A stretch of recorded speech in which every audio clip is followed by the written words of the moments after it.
देखिए, कांग्रेस का शुरू से यही रहा है अपने भारत का विरोध करना, क्योंकि उनको जाहिर सी बात है जो खुद वो जाति का होगा तो वो वैसी बातें करेगा ना धर्म के खिलाफ।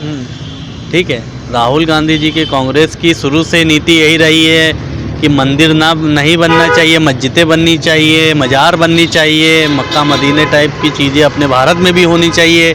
उनका तो यही विचार ही रहा है, उनकी सोच में वही भरा गया है, क्योंकि उनको शुरू से समझाया ही यही गया है। आपके चैनल के माध्यम से मैं पूछना चाहता हूँ माननीय राहुल गांधी जी से कि सबसे पहली चीज़ तो आप मेरी बात का एक बहुत ही सिंपल सा सवाल है कि आप ये बताइए सबसे पहले, आप जब भी कोई बात करते हैं वो सिर्फ हिंदुओं पर टिप्पणी क्यों होती है? हिंदुओं के धर्म पे क्यों उस चीज़ के लिए आप वार करते हैं? क्या आप मुसलमान की चीज़ें नहीं जानते हैं? मुसलमान का धर्म नहीं जानते हैं? मुसलमान को लिए आपने कभी कुछ बोला है आज तक जो उनको उस चीज़ को ठेस पहुँची हो? सिर्फ आप हिंदुओं को टारगेट करते हैं।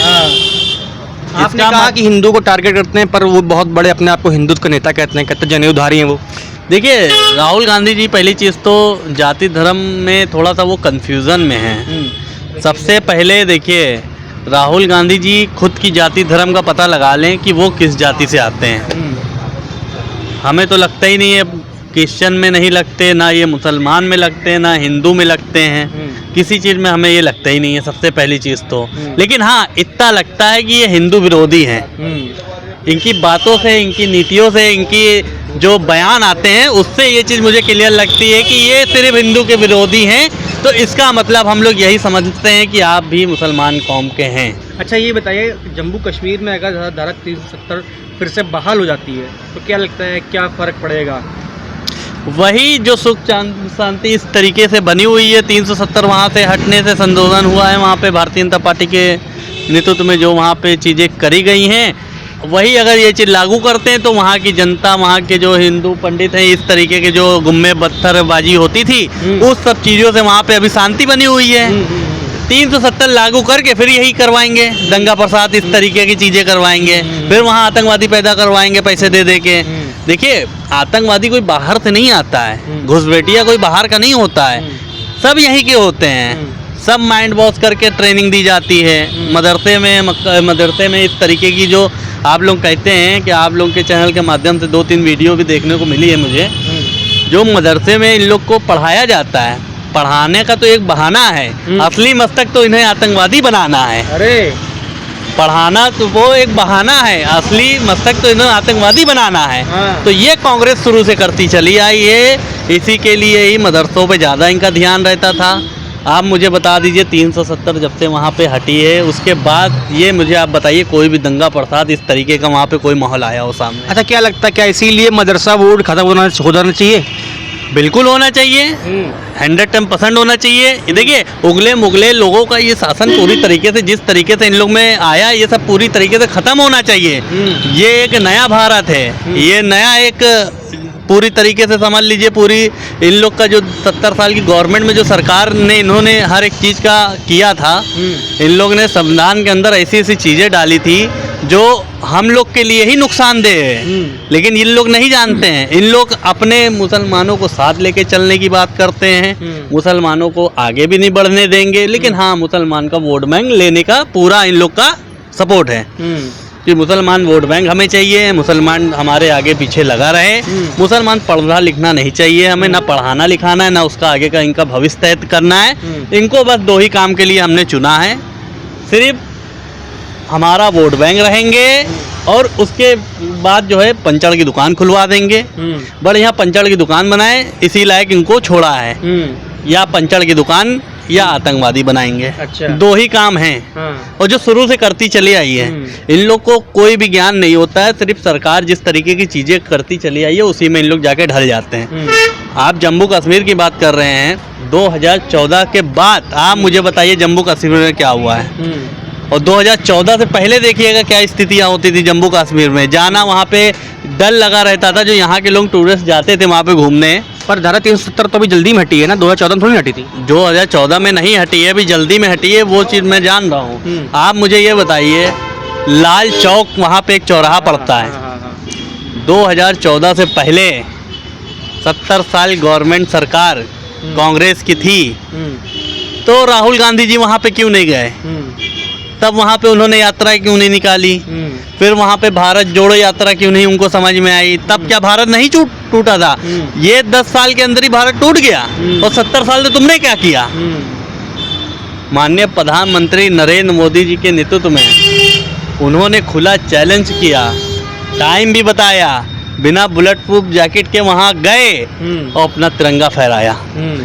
तो भाई साहब, इससे ये चीज़ पता लग गया है कि देश के लिए कौन जीता है और देश के लिए गद्दारी कौन करता है। जिसने गद्दारी की है 70 साल से, आज वो सत्ता में आने के लिए तरस रहे हैं, और जिसने देश हित में बात करी है वो पुनः दूसरी बार प्रधानमंत्री बना है। पर कांग्रेस तो कहती है कि वहाँ की जनता धारा 370 को बहाल करने के लिए लगातार प्रयासरत है। ऐसा कुछ भी नहीं है, सब इन्हीं के चाटू पार्टी के कार्यकर्ता होंगे जो छोड़े गए होंगे मार्केट में इस तरीके का माहौल बनाने के लिए। अभी हम ही लोगों के बीच कोई एक आके खड़ा हो जाता है, जो अभी तो नहीं दिख रहे हैं, लेकिन इस टाइप के लोग यहाँ पे घूमा करते हैं। तो यही सब छोड़े जाते हैं पैसे दे दे के कि आप जाइए, इस तरीके का माहौल बनाइए, इस तरीके की चीज़ें करिए। दंगा प्रसाद कोई एक दूसरे अड़ोसी पड़ोसी वाले लोग नहीं करते हैं। तीसरा मेंबर आके आग लगाता है, तब जाके इस तरीके का माहौल बनता है। जो तीसरा मेंबर होता है ना, वो भेजा जाता है विपक्ष की पार्टियों से। अच्छा, अभी जम्मू कश्मीर के क्या हाल है? जम्मू कश्मीर के हाल देखिए, अभी तो फिलहाल सब कुछ सही चल रहा है और इस प्रकार का कोई भी वहाँ पे नहीं है। वहाँ के जो पंडित हैं बढ़िया, काफ़ी खुशहाल हैं, हर एक चीज़ से वहाँ पे काफ़ी बढ़िया है। अभी तक कोई इस तरीके का मुद्दा भी बाहर नहीं आया है। और वहाँ मैं भी अभी गया था, 1 साल पहले गया था वैष्णो देवी, तो जम्मू कश्मीर मैं भी घूम के आया हूँ। लाल चौक चौराहे पे मैं गया हूँ, वहाँ पे भी मैंने काफ़ी माहौल देखा है। वहाँ पे लोग कहते हैं कि उस चौराहे पे जाने में बड़ा दहशत बनी रहती थी। एक समय था कि कहीं से भी फायरिंग हो सकती है। अच्छा। कहीं से भी आतंकवादी घुसपैठ करके गोली बारूद का इस तरीके का माहौल हो सकता है। लेकिन अब मैं घूम के भी आया हूँ, मैं सिर्फ वहाँ पे मेरा मकसद एक ही था जाने का, उस चौराहे पे मैं देखना चाहता था कि उस चौराहे की क्या स्थिति थी और अब क्या है। वहाँ पे स्थिति ये है कि भाई साहब, सबसे पहली चीज़ तो मैं आपके चैनल के माध्यम से अपने देश का तिरंगा वहाँ पे लहरता हुआ मुझे दिखा है। भाई साहब, इतनी दिल में खुशी हुई है कि भाई यही लग रहा था कि इस तिरंगे के लिए मैं कुछ भी कर सकता हूँ।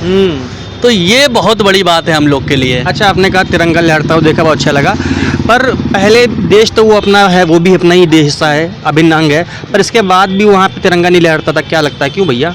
ये सब कमियां हैं, सरकारों की कमियां थी। सरकार ना वो चाही थी। अभी देखिए, 2014 से पहले कांग्रेस की सरकार थी, पाकिस्तान कश्मीर मांगता था। अब 2014 के बाद भाजपा की सरकार है, प्रधानमंत्री नरेंद्र मोदी जी हैं, अब आटे की भीख मांग रहा है। आप इसी से समझ लीजिए कि किसकी सरकार में किसकी कमर टूटी है और किसकी कमर नहीं टूटी है। एक तीर से 2 निशाने हुए हैं। सबसे पहली चीज़, 2014 से पहले सरकार की कमर टूटी, आपका पूरा सिस्टम चारों तरफ से बंद कर दिया गया। जिस तरीके से आप घुसपैठ करवाते थे, जिस तरीके से आप लोगों को समझाने का एक सिस्टम चलाते थे, हर तरीके से आप पे रोक लग गया। दूसरी चीज़, जिस यहाँ से जो दूसरा देश चलता था वहाँ पे भी जाना, फंडिंग बंद हो गया पूरी तरीके से। एक तीर से 2 निशाने हुए, दोनों की कमर गई टूट। आज इतिहास में पहली बार हुआ है कि इस तरीके का वहाँ का माहौल बना है पाकिस्तान का। इससे पहले क्यों नहीं बना? क्योंकि यहीं की गवर्नमेंट वहाँ पे सपोर्ट करती थी। उन्हीं के लड़के हैं ना, उन्हीं के लड़के हैं। कहते नहीं है भाई भाई वाली बातें हैं, लेकिन अब कौन किसको बताए? बीच में देखिए, सिंपल सी बात बताऊंगा आपके चैनल के माध्यम से। राहुल गांधी जी और फिरोज खान जी और राजू गांधी जी, फिरोज खान और राजू गांधी के बीच में इस बीच में कुछ गड़बड़ी हुई है। इस बीच में कुछ गड़बड़ी आई है। तो ये देखिए, जनता जान चुकी है बहुत अच्छी तरीके से कि किस तरीके की आपकी नीति है, किस तरीके की आपकी सोच है, किस तरीके का आपका सरकार चलाने का अनुभव है। और सरकार, जनता पूरी तरीके से ऊब चुकी थी। बस सिर्फ बदलाव इसलिए नहीं हो पाया क्योंकि विकल्प ही नहीं था कोई ढंग का। विकल्प जब सामने मैदान में आया है तो आपको जनता ने इस तरीके से उखाड़ के फेंका है, इस तरीके से उखाड़ के फेंका है कि अभी तक आप दोबारा टक्कर को तो आप छोड़िए, आप उनका आधा भी नहीं आ पाए।